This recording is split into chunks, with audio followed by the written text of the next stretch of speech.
We walked across the same stage that day, same downs, same smiles for the camera. But behind mine, there was something colder. To the rest of the auditorium, we looked like the kind of family people envied, matching Christmas sweaters in the winter, neat smiles in every photo, a 2-story house with white shutters and a perfect lawn. But that image was a carefully constructed lie. My parents were sitting in the front row, beaming like proud parents, ready to take credit for a success they had actively tried to prevent.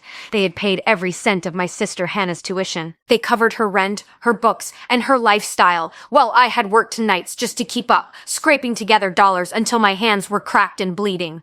I never forgot the reason they gave me. It wasn't that they couldn't afford it. It was a choice. When I once asked why, my mother looked me in the eye and said, "She deserved it, but you didn't." Those words didn't just hurt, they branded me. They told me I was unworthy of investment, of care, of love. But today, the script was going to flip. They thought they were here to watch 2 daughters graduate. They didn't realize they were walking into an ambush I had been planning for 4 years. When the dean called my name and the crowd began to cheer, their faces didn't beam with pride. They turned pale. That moment didn't come from luck. It came from years of silence. And as I stepped up to the podium, I knew one thing for sure. They were about to learn exactly what deserving it actually looks like. From the outside, you would have thought we were identical in every way that mattered. We were twins, born just 4 minutes apart. 4 minutes! That was the only difference on our birth certificates. Yet, somehow, over the years, those 4 minutes had stretched into miles. I learned my place in the family hierarchy before I even knew how to tie my shoes. It started with the small things, the tiny cuts that you don't realize are scarring you until years later. I remember being 7 years old, tripping on the sidewalk and scraping my knee raw. Blood was trickling down my shin, stinging in the cold air. My mother didn't rush over. She just pressed a napkin into my hand and said, "You're strong, Camila. You'll be fine." But a week later, when Hannah so much as sniffled from a mild cold, Nam dropped everything, cooing over her. Oh, my poor baby. That was the dynamic. Hannah was the porcelain doll that needed to be protected on a high shelf. I was the rubber ball that could be thrown against the pavement and was expected to bounce back. It didn't stop as we got older. It only became more expensive. On our 10th birthday, Hannah got a gleaming new bike with tassels on the handlebars.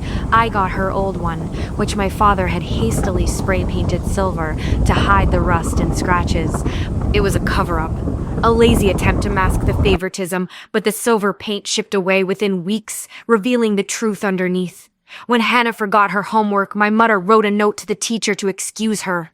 When I forgot mine, I got a stern lecture about personal responsibility. By high school, I had stopped trying to compete. I retreated into silence. I studied quietly in my room while Hannah spent her weekends at the mall, holding up dresses she knew my parents would buy for her. I got a job at a local cafe, saving every dollar from tips, learning the value of money because I knew no one was going to hand it to me. I told myself that being self-sufficient was a kind of pride, a badge of honor. I didn't realize then that it was just a coping mechanism for neglect. Then came senior year. The stakes were higher, but I thought, maybe this time, things would be fair. Both of us applied to the same college for the same major, accounting. The day the acceptance letters arrived, we screamed together in the kitchen, jumping up and down. For a split second, just a heartbeat, it felt like we were equals again. That illusion shattered the very same night. I was coming down the stairs to get a glass of water when I heard their voices in the living room. My mother's voice was low but distinct. "We'll pay Hannah's tuition in full," she said. "Camila's clever. She'll figure something out. She always does." My stomach dropped. I gripped the railing, my knuckles turning white, my hand shaking. I waited for my father to object, to say that it wasn't fair, that they should split the money between us. Instead, I heard him agree. "She's independent," he said. "She doesn't need as much help." Those words were phrased like compliments. Clever, independent, strong, but they landed on me like a prison sentence. They were punishing me for my competence. 'Cause I had never asked for help, they assumed I didn't need love. I wanted to storm into the room and scream that I was tired of being the strong one, that just once I wanted to be taken care of, but I didn't. I turned around, walked back to my room, and packed my bags. That August, college split our lives in two. Hannah moved into a bright, expensive dorm room on campus, surrounded by new friends and new clothes. I rented a tiny, cramped space off campus, the kind of place where you can hear the pipes groan every time the heat turns on.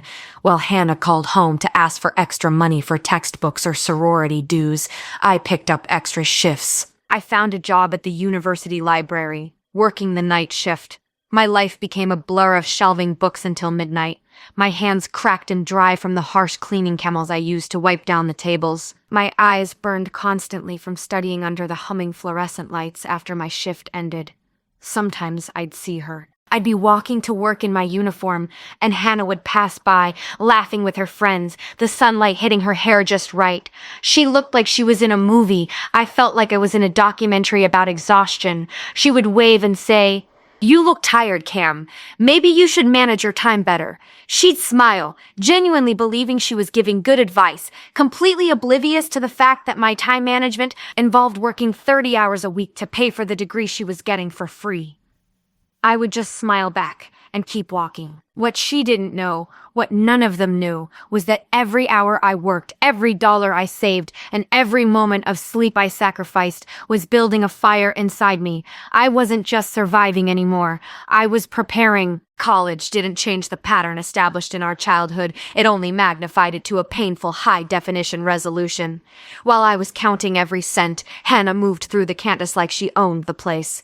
She was always surrounded by people, always laughing, a gravitational center of attention that I could only watch from the periphery. She joined a top-tier sorority, her closet filled with new clothes every month, and she constantly talked about weekend getaways to the coast or the mountains.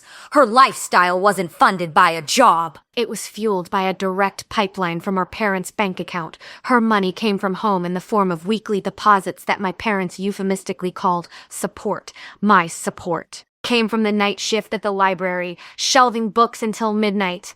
The contrast was so stark it was almost comical. Every morning, on my walk to my early shift, I passed Hannah's dorm. Her window was often lit, with music drifting out, usually the sound of girls singing along to songs about freedom and youth. I would stand there for a fleeting second, adjusting my heavy backpack, wondering if she ever thought about me down the street, counting every dollar just to buy ramen. The true antagonists in the story weren't just Hannah, though. It was Mark and Susan, my parents. They were the enablers in the purest sense of the word.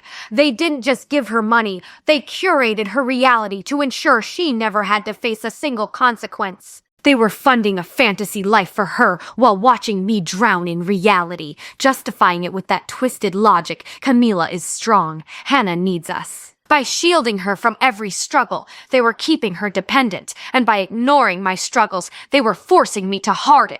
The dynamic was suffocating. We saw each other sometimes at the campus dining hall. I would be grabbing a quick, cheap coffee before work, and she would be sitting there, looking a little too polished, a little too comfortable. She'd sit across from me, her skin glowing from sleep and expensive skincare, while I fought to keep my eyes open. "You look exhausted," she said once, tilting her head with a look of pity that felt like a slap. I tightened my grip on my coffee cup.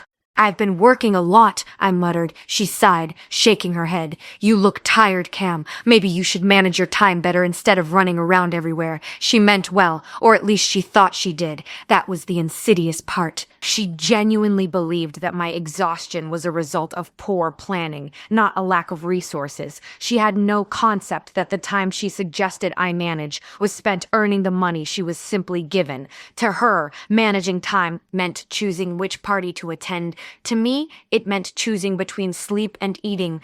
I just smiled, a tight, practiced expression.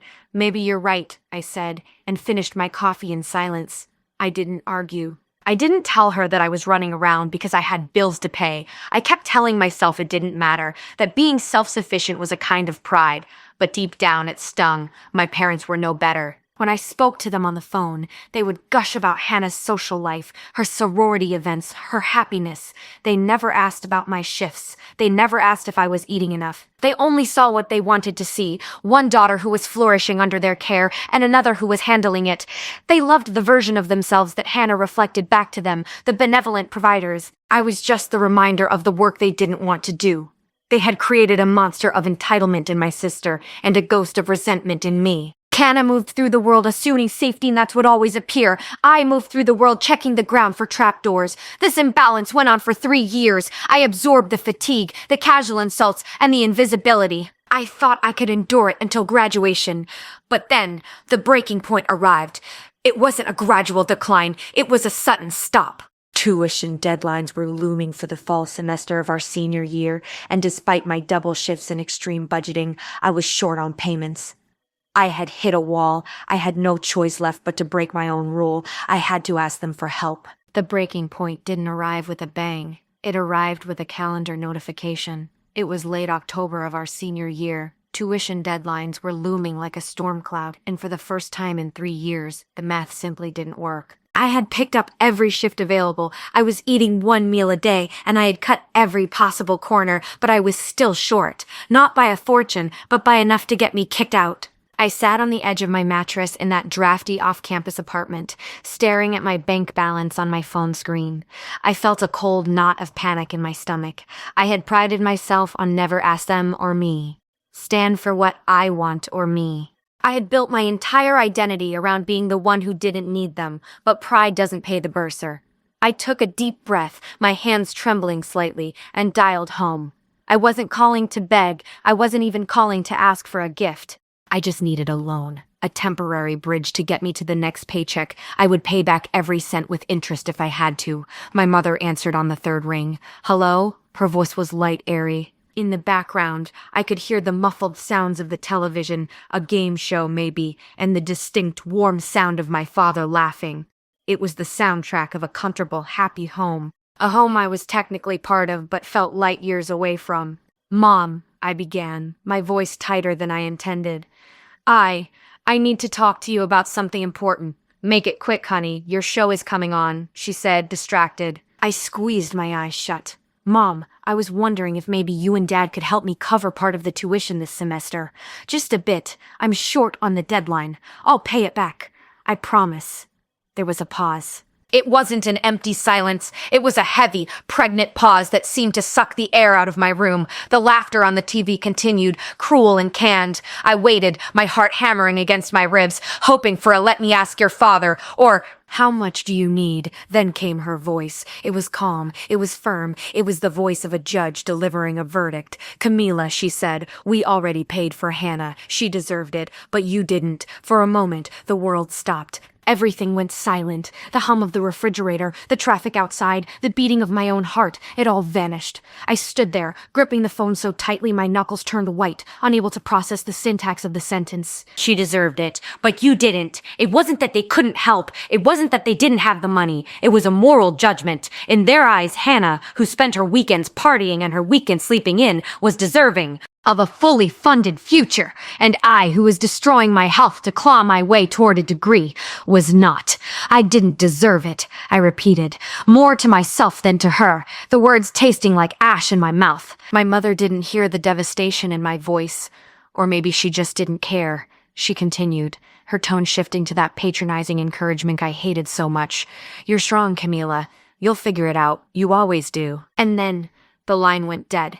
I didn't move for a long time. I just stood there, listening to the dial tone, feeling the blood drain from my face. A normal person might have cried. A normal daughter might have called back and screamed. But I didn't do either. I stared at my reflection in the dark dorm window. The girl looking back at me wasn't crying. Her eyes were dry, wide open, and terrifyingly clear. Something behind those eyes shifted, like a heavy steel door closing quietly in a vault. All the nights I'd stayed up working, all the childhood moments I'd swallowed whole, all the times I had excused their behavior as tough love. No, it all crystallized in that instant.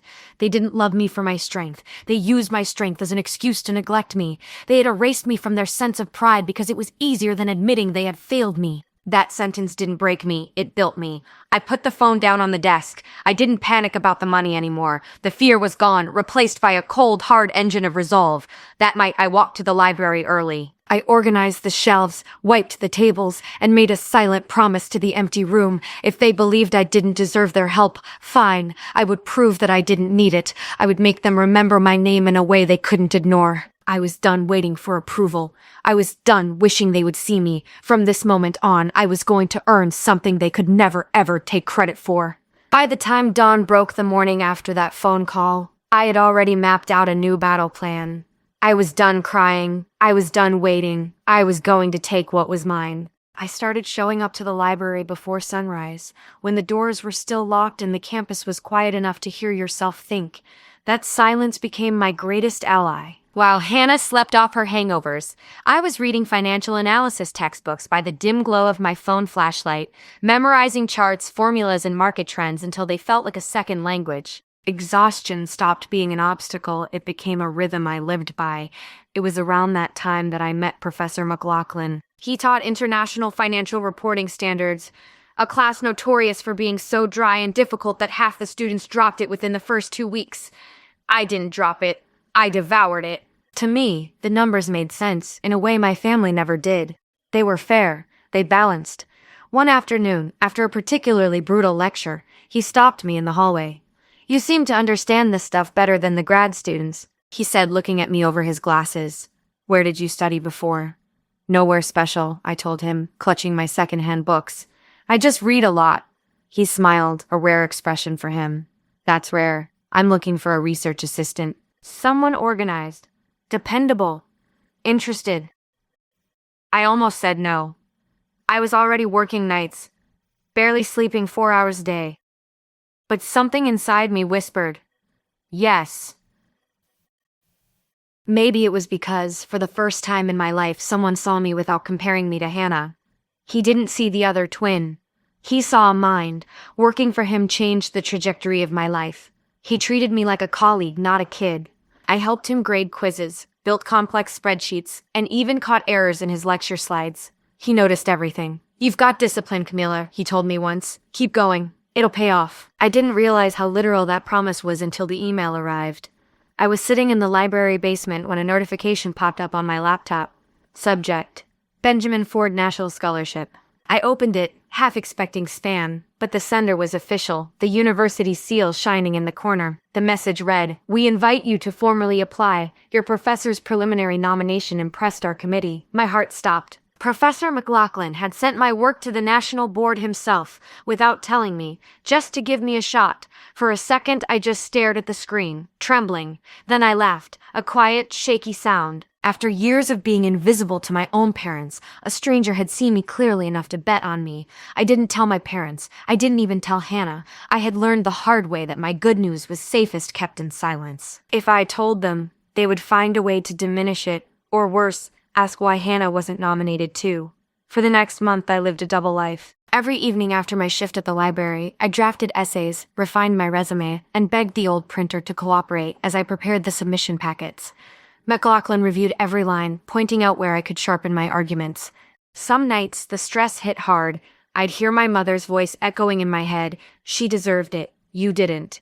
But instead of paralyzing me, the voice became fuel. I wrote faster. I worked harder. When the results came 3 months later, I didn't scream. I just sat on my narrow dorm bed, the letter trembling in my hands. "Congratulations," it read. "You are one of 5 national recipients." I whispered it out loud. Once, twice. Then I exhaled, slow and steady. I had done it. No loans, no handouts, no shortcuts. Just me. Later that evening, I called home, not out of spite, but out of habit, and perhaps a morbid curiosity. "Mom," I said when she picked up, "I got selected for a national scholarship. It's kind of a big deal." I waited for the excitement. I waited for the "I'm proud of you." Her response was lukewarm, distracting. "That's good, dear," she said, her voice drifting away. "Hannah just got invited to her professor's garden party, so she's really excited too." I bit my lip so hard I tasted iron. A national scholarship compared to a garden party. "Yeah," I said, my voice flat. "We're both doing great then." When the call ended, I realized something fundamental had changed. I didn't feel small anymore. I wasn't angry either. I was just finished. I had reached the point where their validation no longer mattered because I had surpassed their ability to understand my worth. I hung the award letter on my wall right above my desk, not to gloat but to remind myself what silence can build. The award ceremony was 2 weeks away. The winners were asked to bring their families. I hesitated, but then I thought, why not? Maybe it was time they finally saw what not deserving it looked like up close. The ceremony took place on a Friday morning in early May. The kind of day that feels borrowed from spring. Bright sky, soft breeze, everything pretending to be perfect. I arrived early, clutching the invitation so tight the edges bent, standing in a hall draped in blue and gold banners. The air was filled with the low, polite hum of conversation, the sound of people who belonged in rooms like this. I found my seat among the other recipients, all of us wearing nervous smiles and polished shoes that pinched just a little. When the doors opened for the guests, I saw them immediately. My parents walked in first. My mother was wearing her pearl earrings, the ones she saved for special occasions, glinting under the auditorium lights. My father walked beside her, straight-backed but hesitant, scanning the crowd as if searching for a familiar world to cling to, and beside them was Hannah. She looked perfect, of course. Perfect hair, perfect dress, holding a camera like she was about to capture someone else's triumph. I hadn't told them what kind of award this was. I just said it was a little thing at the university.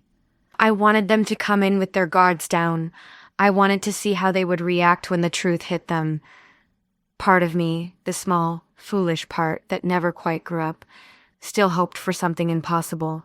A flash of genuine pride, maybe. But mostly, I just wanted them to witness the reality they had tried to ignore. We exchanged small waves across the room. Mom mouthed, "You look nice," her expression polite, distant. I smiled politely back, then turned away. The ceremony began. One by one, student names were called, each accompanied by applause and polite nods from the faculty. The dean spoke of excellence and dedication, words that usually floated through the air like confetti, beautiful but ultimately empty. My heart beat so hard it felt like a drum in my throat. I kept my eyes fixed on the podium, waiting. When the announcer finally reached my category, the room went quiet. I almost didn't hear my name at first. "The next recipient," the host said, his voice booming through the high-quality speakers, "is an example of resilience, discipline, and extraordinary independence." I saw my parents shift in their seats. They were smiling, expecting a generic compliment. But then the dean continued, reading the biography I had submitted, the biography that Professor McLaughlin had insisted we include. Without financial support from her family, the dean read clearly, she worked nights as a librarian and cleaner to pay for her own education, while maintaining a 4.0 grade point average. The words hung in the air. Without financial support from her family, it sliced through the room like glass. I watched the reaction in slow motion.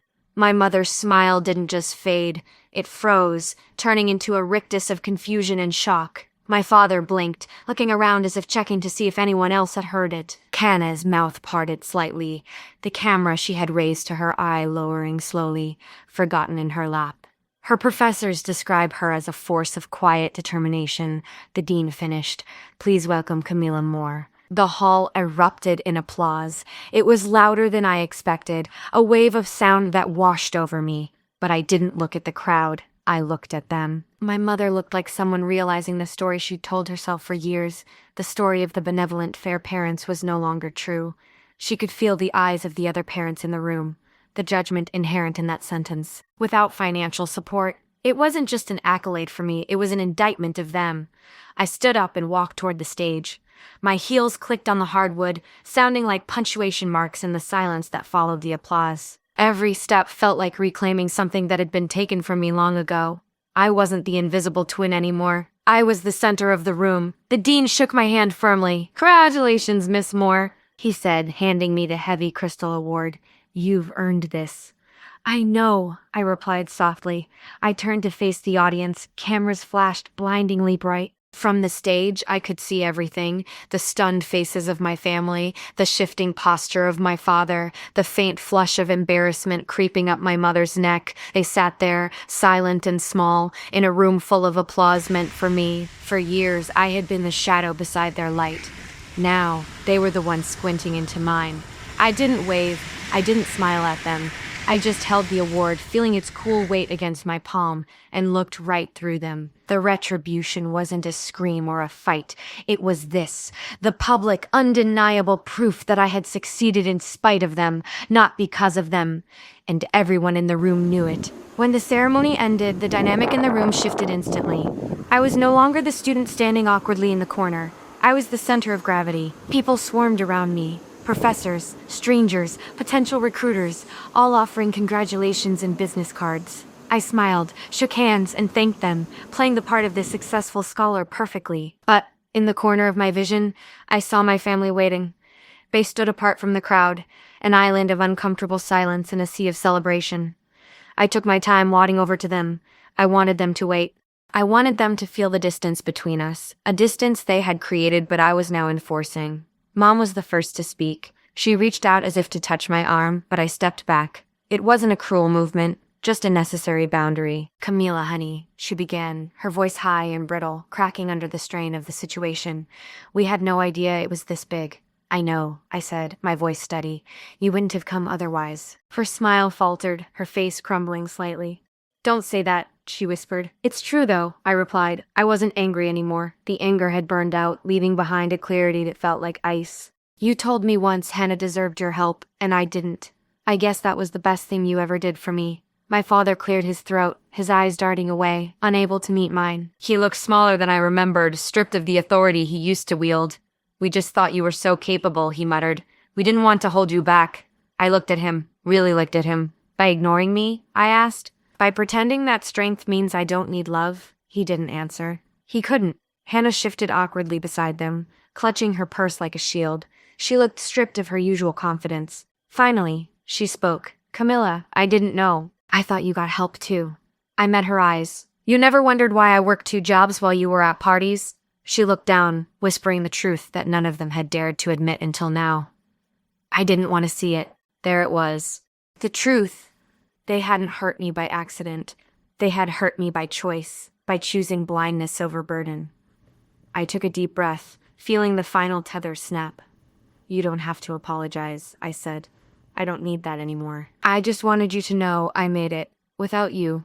The silence that followed was thick, but it was broken by a tap on my shoulder. It was one of the event organizers. "Miss Moore," she said, "some representatives from Ford and Levine Accounting would like to meet you. They're at that table by the window." I smiled. "Of course." As I turned to leave, I glanced at my family one last time. They stood there, frozen, unsure whether to approach or retreat. For years, I had been the shadow beside their light. Now, they were the ones squinting into mine. At the recruiter's table, the conversation flowed easily. They didn't ask about my family or my background.